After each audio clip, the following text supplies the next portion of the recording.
Somebody was critical. David Hogg, I can't how you pronounce it, put a video out talking about the history of Congresswoman Holmes Norton, talking about her civil rights history, what she's meant, but how she's been basically MIA in all of this. And look, I always say, if you do good, I'll talk about you. If you do bad, I'll talk about you. Any day, I'll talk about you. And I'm sorry. This is not a moment where Congresswoman Eleanor Holmes Norton, who's 88 years old, is MIA. If you are unable, if you are the delegate of the District of Columbia, and if you are unable to be seen publicly, to be the face of the resistance, then it's time for you not to announce you're not running for re-election in 2026. It's time for you to resign now. And again, I have great respect for the Congresswoman, but there is no way in hell you can have someone who is totally missing. She is nowhere to be found. Okay, a statement was put out, but literally nowhere to be found. That is not what the people of the District of Columbia need right now.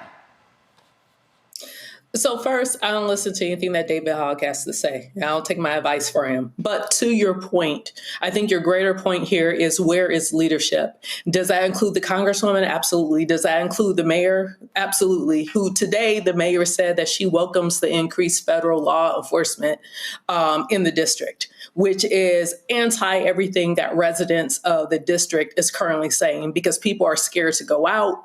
People are scared to sit on the front stoop.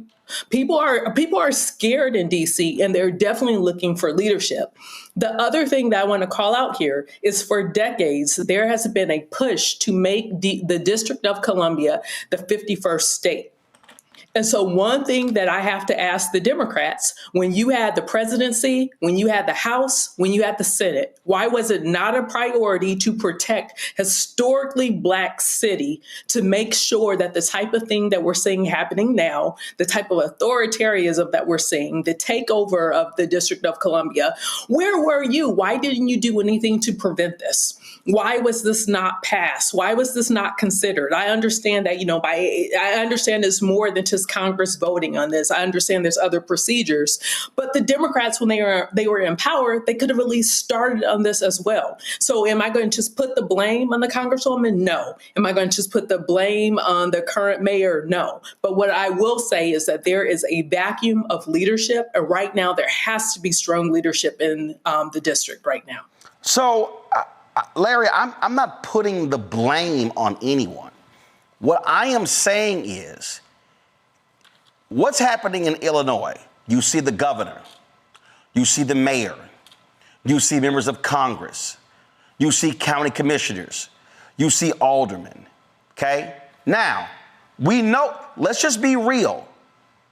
The mayor of DC, the police chief of DC, city council members of DC, they can't go off, because the reality is, listen, we're sitting right now in front of Black Lives Matter Plaza.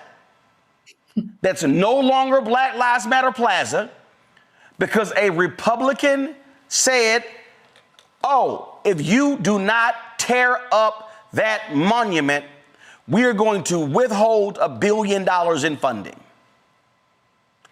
The city spent almost $700,000 to tear the street up.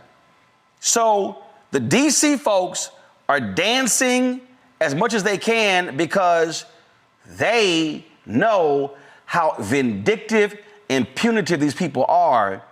But in this moment, DC needs its elected member of Congress, and she is MIA, Larry.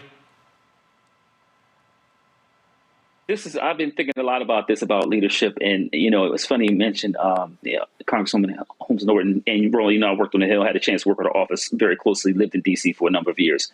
But this is all hands on deck. This is an unprecedented challenge that Black people in America, specifically the D.C., for all the people that I know and care about who live in the city, and much broader in terms of what is D.C. is an example of what will happen in Chicago, Baltimore, we can LA, et cetera. And so we need transformational leadership right now, as it specifically as relates to the Black community. Traditional politics is not going to get it in this unconventional time. And so I think your point is an important one. You can't be missing in a time where the district has not seen, and listen, you and I know, Roland, it, there are Republican administrations to certain degrees have took a look at or critiqued or even threatened, district DC leaders. This has happened, but not to this extent where you have the National Guard at Union Station, perched in various neighborhoods throughout the city. If we don't have the necessary leaders, elected leaders who are visible on the boots on the ground and also coming up with concrete examples of what we need to do, then there's an important conversation need to have. And like I said, someone's worked very closely with the office, I have a great deal of respect for Congresswoman Holmes Norton. We have to have this conversation about like I said, her absence, and also larger about Black leaders and today in terms of being prepared to respond, as I said, to unconventional antics that are going to lead to more violence and aggression directed towards the Black community. And the more, somebody has to say it. And listen, over the last year, a lot of people, let's be respectful. Let's understand her history, what she's meant. And a lot of people have done that. A lot of people have been respectful. There were a lot of people who feel she should not have run for re-election last year. And I'm sorry if you are unable to even be seen. I'm not saying you got to be out there waving a flag and waving a sign. She's not even present. She's not even standing next to the mayor. And somebody has to be willing to say, and somebody Black, and I don't want to hear any bullshit from anybody. Oh, this is an attack on Black women. This is an attack on Black leadership. We just had an 85-year-old Black woman on the show. Yeah. Congresswoman Maxine Waters. And I'm sorry.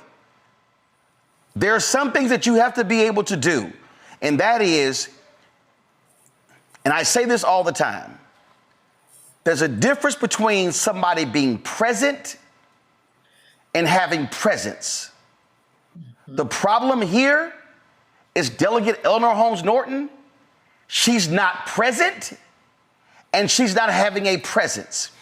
I get behind the scenes, I get history, but this is a moment where people need to see and hear their leadership every single day. They need to see their leader going to churches and rallying pastors and making this the issue. They need to see their leader walking down the street with a bullhorn, telling people to be respectful, but also don't get in trouble. They need to see it. I'm sorry.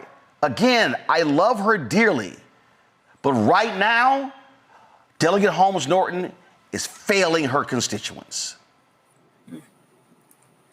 I think the bigger question to me is this is happening in more than just DC, right?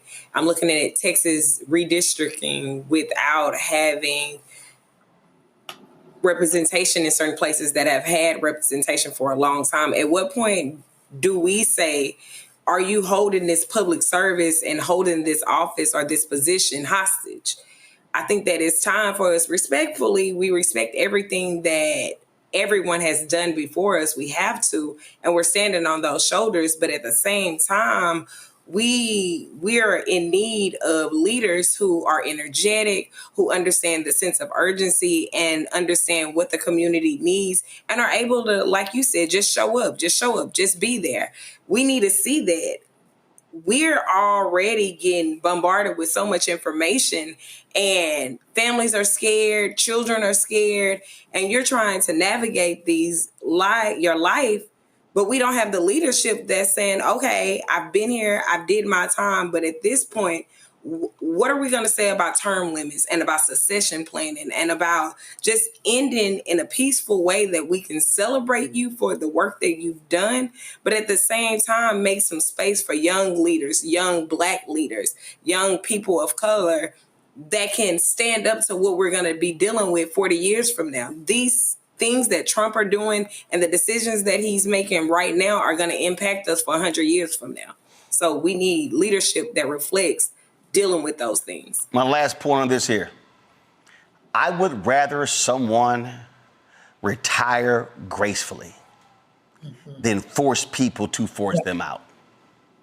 And I'm sorry, the delegate should have retired and not run in 2024.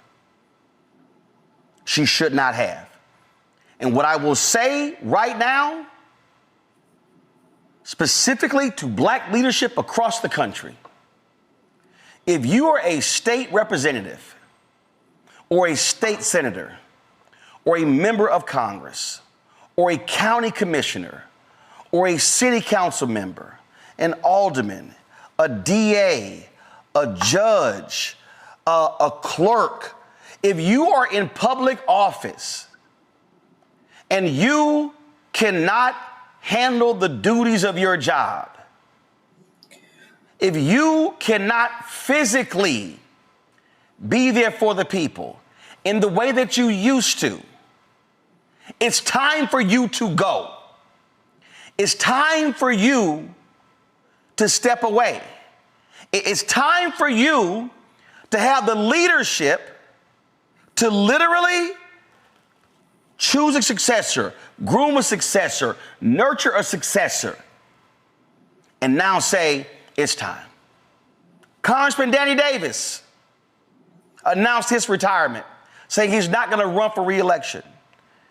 And he said who he's going to be endorsing, a state rep in Chicago.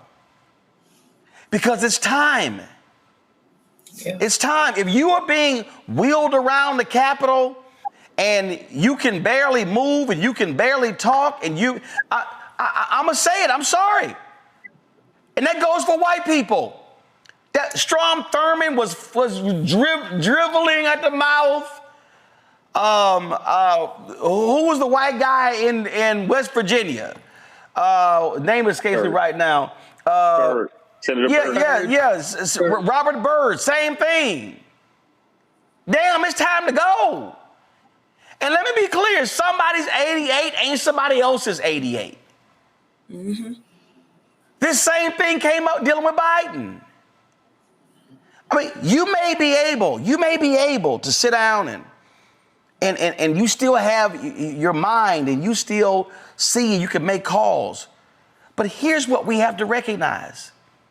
The job of an elected official is also a physical job. It's a physical job. It's not a mental job. It's mental and physical. And so the physical part means, listen, Fetterman, he's way younger. He had a stroke. I'm missing my vacation with my family. Well, then resign.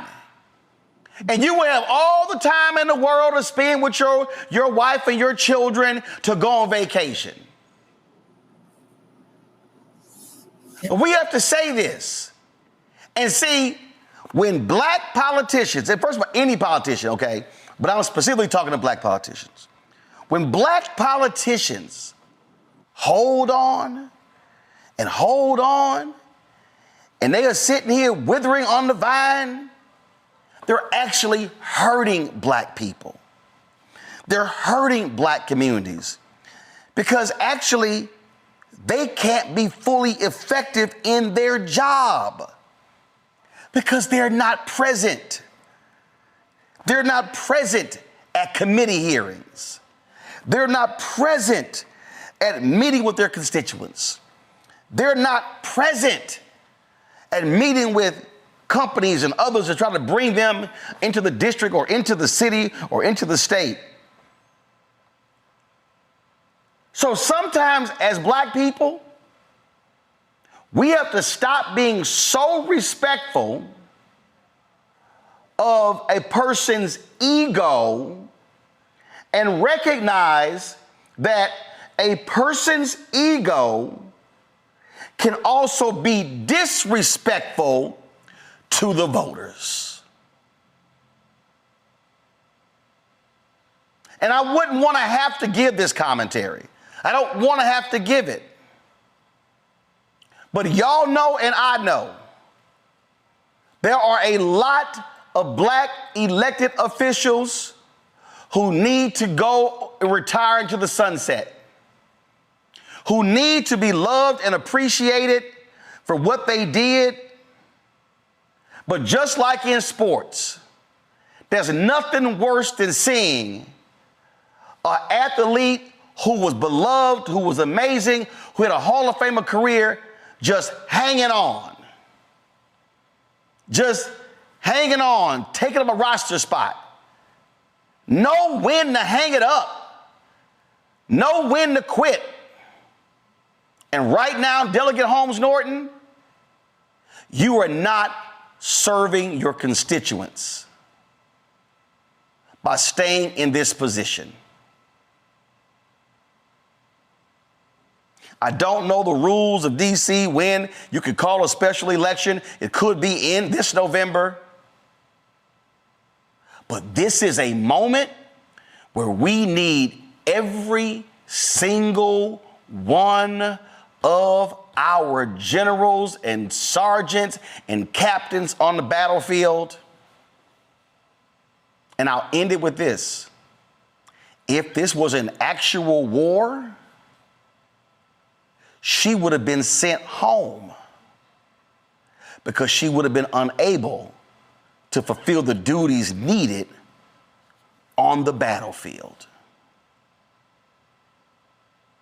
Respectfully. Hello, I'm Isaac Hayes III, founder and CEO of Fanbase. Listen to what I'm about to tell you. The window to invest in Fanbase is closing. We've raised over $10.6 million of our $17 million goal. That means there's room for less than 6,370 people to invest in Fanbase for the average amount. The minimum to invest in Fanbase right now is $399. That makes you an owner in Fanbase today. Go to startengine.com/fanbase to invest. Why? Because current social apps have taken advantage of users for far too long, with content suppression, shadow banning, harmful racist content, and no real tools for monetization and equity. Fanbase has over 1.4 million users and counting, allowing anyone to reach all their following and monetize their content from day one. Social media is the new TV, and whoever owns the apps that distribute that content have the opportunity to own potential billion-dollar companies. While big platforms with uncertain futures are failing to serve their users, Fanbase is stepping up to fill the gap. Don't wait until it's too late. Invest now, invest for yourself and your future. Go to startengine.com/fanbase and own the next generation of social media.